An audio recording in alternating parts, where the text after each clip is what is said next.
বাংলাদেশের মানবাধিকার সংস্থা অধিকার। গুমের শিকার ব্যক্তিদের স্মরণে আন্তর্জাতিক সপ্তাহ উপলক্ষে গুমের সাথে জড়িতদের বিচারের দাবি সহ অন্তর্বর্তীকালীন সরকারের কাছে 5 দফা দাবিতে মুন্সিগঞ্জ মানববন্ধন কর্মসূচি পালন করেছে মানবাধিকার সংগঠন অধিকার। শনিবার 31শে মে সকাল 10:30টার দিকে মুন্সিগঞ্জ প্রেস ক্লাবের সামনে সড়কে এই কর্মসূচি পালন করে সংগঠনটি। এতে সংগঠনের জেলা শাখার নেতৃবৃন্দ সহ স্থানীয় বিভিন্ন শ্রেণী পেশার অর্ধশতাধিক মানুষ অংশ নেন। 5 দফা দাবিগুলো হলো গুমের শিকার যেসব ব্যক্তি ফেরত আসেনি তাদের ভাগ্যে কী ঘটেছে তা জনগণকে জানানো, যে সমস্ত গুমের শিকার ব্যক্তি এখনও ফিরে আসে নাই তাদের স্ত্রী সন্তান যাতে গুম হওয়া ব্যক্তির ব্যাংক হিসাব পরিচালনা এবং স্থাবর অস্থাবর সম্পত্তি বেচাকেনা এবং ভোগ করতে পারে সে ব্যবস্থা করা।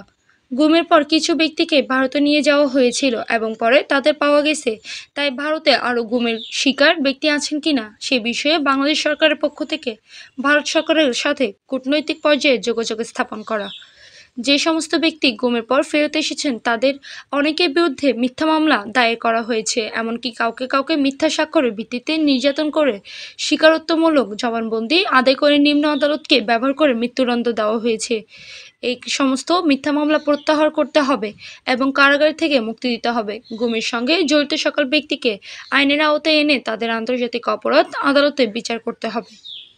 এই সময় উপস্থিত ছিলেন মুন্সিগঞ্জ প্রেস ক্লাবের সাবেক সভাপতি শহীদ হাসান তুহিন, সহসভাপতি রশিদ আহমেদ, সহসভাপতি গোলজার হোসেন, আমার দেশের জেলা প্রতিনিধি মাহবুবুর রহমান, সাংবাদিক ও অধিকার কর্মী শেখ মোহাম্মদ রতন, অধিকার মুন্সিগঞ্জ জেলা শাখার সমন্বয়ক আরাফাতুজ্জামান বাবু, এনটিভির জেলা প্রতিনিধি মঈনুদ্দিন সুমন, নাগরিক টিভির জেলা প্রতিনিধি জুয়েল রানা, দৈনিক প্রথম আলোর জেলা প্রতিনিধি ফয়সাল হোসেন, দৈনিক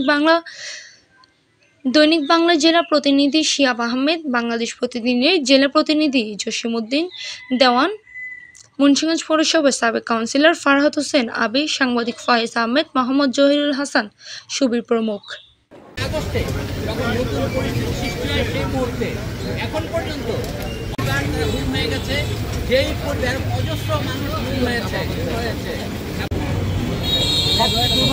যারা গুমের শিকার হয় তাদের পরিবারে হয়ে পড়ে।